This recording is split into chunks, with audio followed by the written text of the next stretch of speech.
बिस्मिल्लाहिर्रहमानिर्रहीम, अस्सलाम वालेकुम। आज की इस वीडियो में हम डिस्कस करेंगे चैप्टर नंबर 5 के एक्सरसाइज के न्यूमेरिकल्स को। तो देखते हैं कि हमारा फर्स्ट न्यूमेरिकल हमसे क्या इरशाद फरमाता है। तो फर्स्ट न्यूमेरिकल है चैप्टर नंबर 5 का। A tiny laser beam is directed from the earth to the moon if the beam is to have a diameter of 2.50 metre at the moon, how small must divergence angle be for the beam? The distance of moon from the earth is 3.8 into 10 to raise power 8 metre. तो देखते हैं पहले इसके statement में क्या कहा गया है, बाद में इसको सॉल्व करने की तरफ आते हैं। कहता है कि फॉर एग्जाम्पल हमारे पास क्या है, ये अर्थ है, ये क्या है, अर्थ है, और अर्थ से दूर हमारे पास ये क्या है, मून है। मून को मैं थोड़ा सा बड़ा बना रहा हूं समझाने के लिए। ये हमारे पास क्या है, मून है। अब हमने क्या किया, एक लेजर बीम लिया और लेजर बीम को, ये अर्थ है और ये क्या है, मून है, और लेजर बीम को हमने क्या किया, ये अर्थ को बड़ा ही बना दे, ठीक है। लेजर बीम को हमने क्या किया, अर्थ से मून के ऊपर फॉल करवाया, ठीक है। मतलब यहां से हमने क्या किया, लेजर बीम को अर्थ से मून के ऊपर मारा, अर्थ से चांद के ऊपर हमने क्या किया, लेजर बीम मारा। तो आपको पता है कि जो लेजर बीम होता है वो ऐसे बिल्कुल स्ट्रेट लाइन में मूव करता है, ऐसा ही है ना, मतलब बिल्कुल ऐसे स्ट्रेट उसकी लाइट होती है। तो लेजर बीम अगर स्ट्रेट होता है, लेकिन यहां पर देखें हम लेजर बीम को कहां तक पहुंचा रहे हैं, यहां पर हम लेजर बीम को चांद तक पहुंचा रहे हैं। तो चांद तक पहुंचाने तक लेजर बीम की जो लाइट है वो थोड़ी सी डिस्पर्स भी होगी, और थोड़ी सी डिस्पर्स हो गया, हम कहते हैं कि फॉर एग्जांपल ये हमारे पास जो लेजर बीम है वो यहां पर पहुंचा, थोड़ी सी ना ऐसे ऐसे डिस्पर्स ही हो गए। और यहां पर जो लेजर बीम का इस चांद के ऊपर जो है ये डायामीटर सा बना, ये डायामीटर सा बना, जिसको हम आर्क अगर कंसीडर करें और इसको हम एस से शो करें, और वो कितना बना है, S is equal to 2.50 metre. S कितना है, 2.50 मीटर। और अर्थ से लेकर मून तक को जो डिस्टेंस है वो कितना है, आर से हम इसको शो करेंगे 3.8 into 10 to raise power 8 metre. पूछा ये गया है कि ये जो डाइवर्जेंस एंगल है, ये जो छोटू सा डाइवर्जेंस एंगल है, ये कितना है। ओके हो गया। अर्थ से एक लेजर बीम को हमने चांद के ऊपर मारा, चांद के ऊपर उस लेजर बीम का ये जो डायामीटर है ये 2.50 मीटर है, इसको हमने ऐसे शो कर दिया। चांद से लेकर जमीन तक का, जमीन से लेकर चांद तक का जो डिस्टेंस है वो 3.8 into 10 to raise power 8 metre है। बताएं ये जो छोटा सा ये जो डाइवर्जेंस एंगल है ये कितना है। ओके हो गया।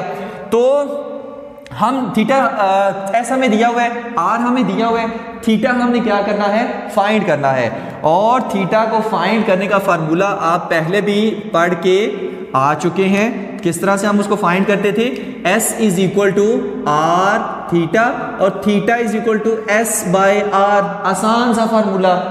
तो एस यहां पर कितना है 2.50 और आर कितना है 3.8 इंटू 10 टू रेज पावर 8। तो जो थीटा हमारे पास निकलेगा वो थीटा कितना आएगा, 6.6 into 10 to raise power -9 radian. 6.6 into 10 to raise power -9 radian. यानी कि ये जो डाइवर्जेंस एंगल है, मैंने कहा था ना बीम थोड़ा सा डिस्पर्स सा कर जाएगा, यानी ये जो डाइवर्जेंस एंगल है थोड़ा सा डिस्पर्स करेगा, ये बहुत ज्यादा छोटू सा होगा। और कितना होगा, 6.6 into 10 to raise power -9 radian होगा। तो ये था हमारा न्यूमेरिकल नंबर 1, जो कि बहुत ही आसान सा था, लेकिन इसका कॉन्सेप्ट समझना लाजमी है। नेक्स्ट न्यूमेरिकल है numerical number 2। A gramophone record turn table accelerate from rest to an angular velocity of 45 revolution per minute in 1.60 second है। देखिए सबसे पहले आपको पता होना चाहिए कि ये ग्रामोफोन क्या होता है। आपको पता है कि पुराने ज़माने में जब वो म्यूज़िक सुनना होता था, वो एक डिस्क सी रोटेट कर रही होती थी, उसके ऊपर ऐसे डंडी सी ला के रखते थे, तो एक बड़े से स्पीकर में आवाज़ आनी शुरू हो जाती थी, मतलब वो सॉन्ग सुनाई देना शुरू हो जाता था, ठीक है। वो क्या होता है, वो ग्रामोफोन होता है। 3 इडियट मूवी के अंदर भी उसको दिखाया गया था। एक डिस्क ऐसे रोटेट कर रही होती थी, उसके ऊपर जैसे वो डंडी सी रखते थे एकदम से साउंड बजने लग पड़ता था, ठीक है।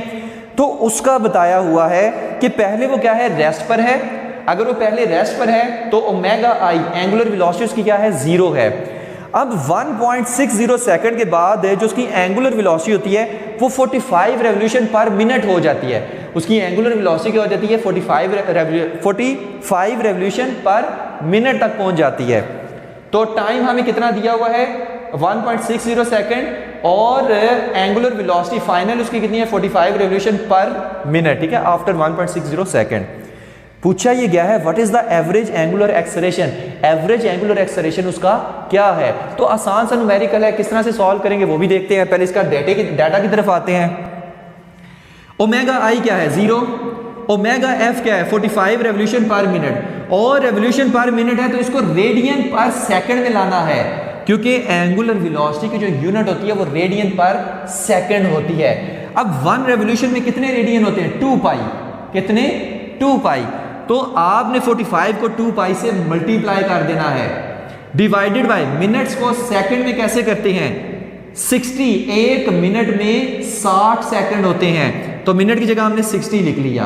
तो 45 इंटू 2 पाई ओवर 60 कितना आ गया 4.71 रेडियन पर सेकंड, कितना आएगा 4.71 रेडियन पर सेकंड।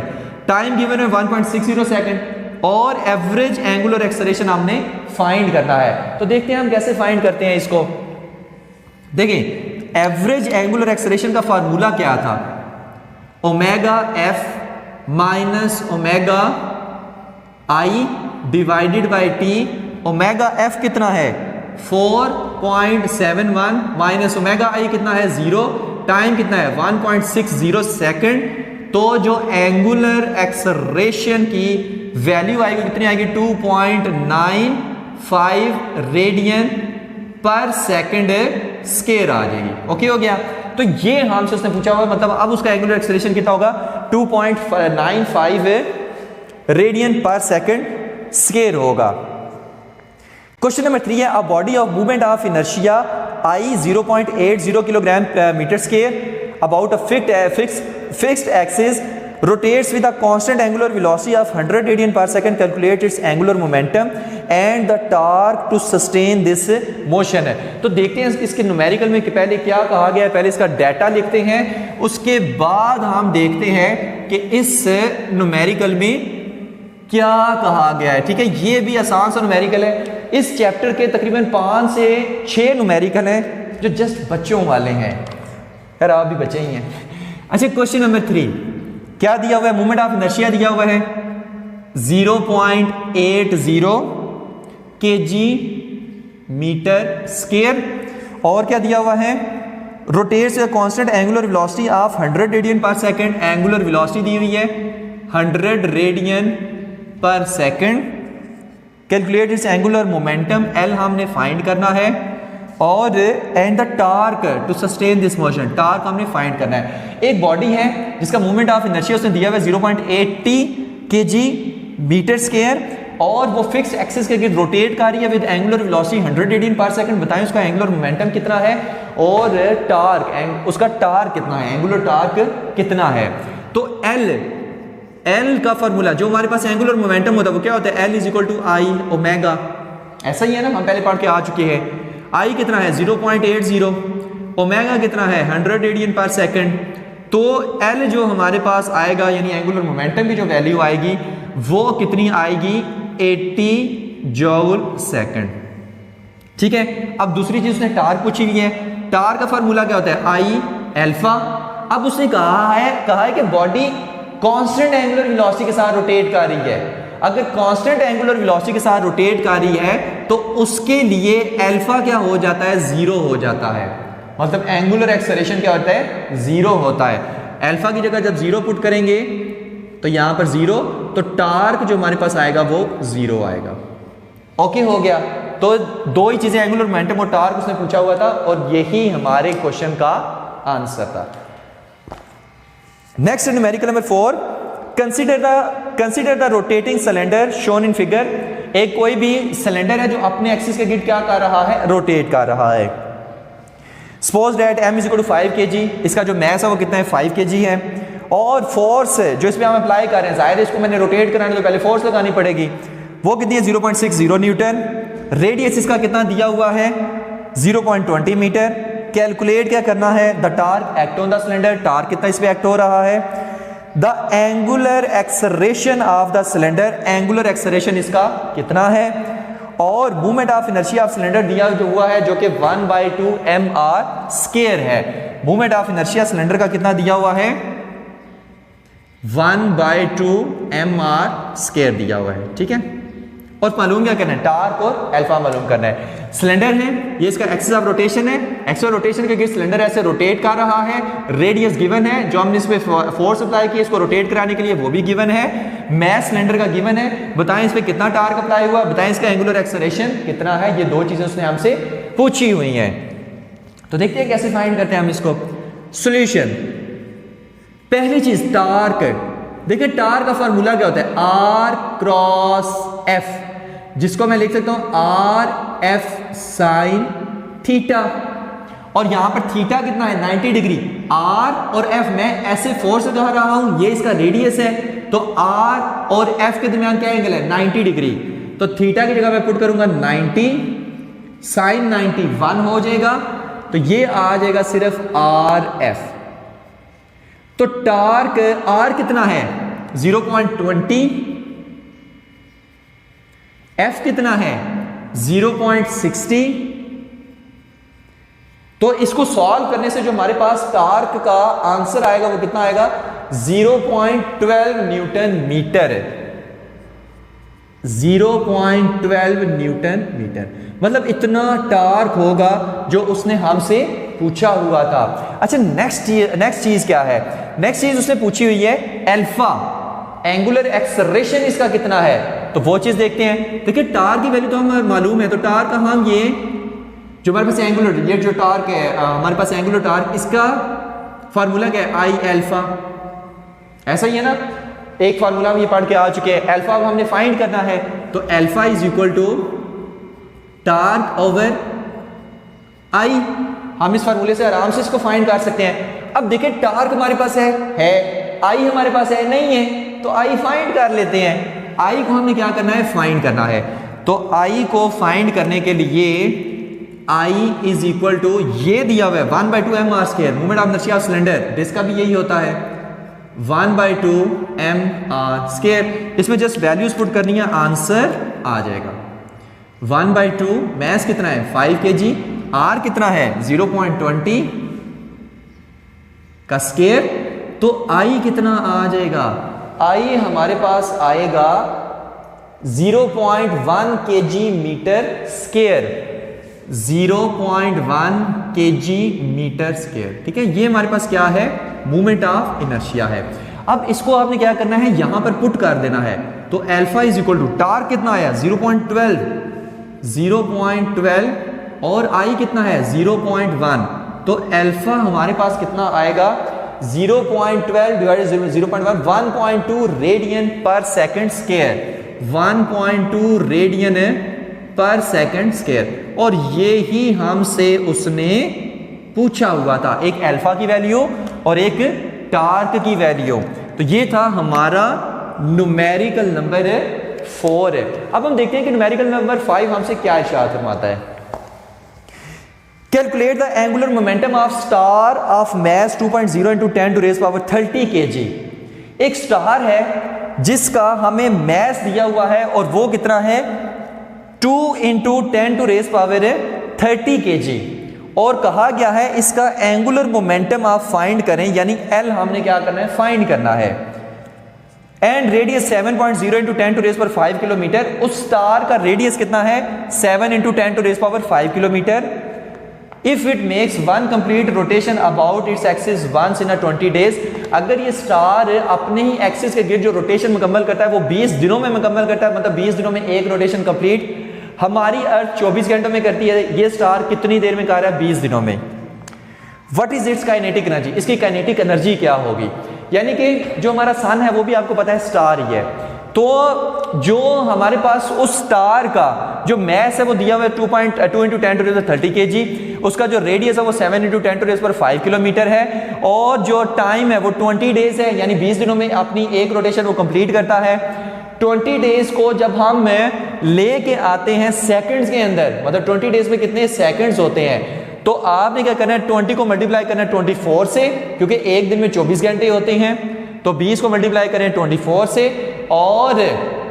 और हमारे पास एक घंटे में कितने सेकंड होते हैं? 3600 सेकंड। इनको जब हम मल्टीप्लाई करेंगे तो 1728 into 10 to raise power 3 second आएगा। तो टाइम है, एंगुलर मोमेंटम हमने उस स्टार का फाइंड करना है और काइनेटिक एनर्जी हमने उस स्टार की फाइंड करनी है। तो देखते हैं हम किस तरह से इसको फाइंड करते हैं। सॉल्यूशन है जी, angular momentum L is equal to I omega. अब मुझे बताएं, क्या हमें I की वैल्यू दी हुई है? I की वैल्यू तो नहीं दी हुई। क्या ओमेगा की वैल्यू दी है? ओमेगा की भी वैल्यू नहीं दी हुई। तो हम फाइंड कर लेते हैं किस तरह से। देखिए, ये जो स्टार भी होते हैं ना, इनको भी हम एज अ स्फीयर ही कंसीडर करते हैं। ये भी क्या होते हैं? एज अ स्फीयर होते हैं। तो यहां पर हम स्फीयर का मूवमेंट ऑफ इनर्शिया पुट करेंगे, जो कि आपको याद रखना है। और स्फीयर का मूवमेंट ऑफ इनर्शिया कितना होता है? I is equal to 2/5 mr square. ये स्फीयर का मूवमेंट ऑफ इनर्शिया होता है, आपने इसको याद करना है। तो I की जगह पुट करेंगे 2/5 mr स्क्वायर, और ओमेगा को मैं 2π/t लिख सकता हूं, ठीक है ना। Omega is equal to θ/t होता है ना। तो थीटा मतलब एक अगर रोटेशन कंप्लीट कर रहा है तो कितने एंगल? 2π कंप्लीट कर रहा है तो 2π/t। Omega is equal to θ/t, तो थीटा की जगह 2π लिख दी है। अब इसमें क्या करनी है? वैल्यूज पुट करनी है। तो 2/5 m कितना है? m है हमारे पास 2 into 10 to raise power 30, 2 into 10 to raise power 30 kg। r कितना है? 7 into 10 to raise power 8 metre, 7 into 10 to raise power 8 metre का इसका स्क्वायर आ जाएगा। 2 इंटू 3.14 डिवाइडेड बाय टाइम कितना है? 1728 इंटू 10 टू रेज़ पावर 3। ठीक हो गया। तो इसको सॉल्व करने से जो आपके पास आंसर आएगा 1.4 into 10 to raise power 42, 1.4 into 10 to raise power 42 joule second, यानी उस स्टार का ये एंगुलर मोमेंटम होगा। अच्छा, नेक्स्ट उसने चीज कौन सी पूछी है? काइनेटिक एनर्जी का पूछा हुआ है। काइनेटिक एनर्जी के लिए क्या करेंगे कि काइनेटिक एनर्जी रोटेशनल, क्योंकि जाहिर है वो रोटेशनल मोशन कर रहा है। रोटेशनल काइनेटिक एनर्जी का फार्मूला क्या होता है? 1/2 आई ओमेगा स्क्वायर। ठीक है, 1/2 आई ओमेगा स्क्वायर, ये भी हम डिराइव करके आ चुके हैं। फिर से इसमें वैल्यूज पुट करते हैं। 1/2 आई की वैल्यू कितनी आएगी? आई की जगह फिर से 2/5 mr स्क्वायर और ओमेगा स्क्वायर। ओमेगा की जगह देख लें 2π/t का स्क्वायर, 2π/t। ठीक है, इसका स्क्वायर। ठीक है, बेहतर यही है कि आई की वैल्यू आप सेपरेट निकालें, ओमेगा की वैल्यू आप सेपरेट निकालें, और वो यहां पर फिर आई और ओमेगा की जगह पुट करें तो ये आंसर आ जाएगा। जब ये वाला फार्मूला लिखें तो डायरेक्ट जो आपने आई की वैल्यू निकाली होगी वो यहां पर पुट करें, फिर जो ओमेगा की वैल्यू निकाली होगी वो यहां पर पुट करें, उसका स्क्वायर करें, आंसर आ जाएगा। ठीक है, आपने इस तरह से इसको सॉल्व करना है, या आप इसको डायरेक्ट ऐसे भी कर सकते हैं। 1/2 ऐसे आ जाएगा, 2/5 m कितना है? 2 into 10 to raise power 30, r कितना है? 7 इंटू 10 टू रेज़ पावर 8 का स्क्वायर आ जाएगा, और यहां पर क्या आएगा? 2 इंटू 3.14 डिवाइडेड बाय टाइम कितना आएगा? 1728 into 10 to raise power 3 second, 10 to raise power 3 second. और जो हमारे पास काइनेटिक एनर्जी रोटेशनल, इसकी जो वैल्यू निकलेगी इसको सॉल्व करने से, वो कितनी निकलेगी जी? 2.5 into 10 to raise power 36, 2.5 into 10 to raise power 36 joule. ये हमारे पास काइनेटिक एनर्जी रोटेशनल की वैल्यू निकलेगी। तो ये था हमारा न्यूमेरिकल नंबर 5।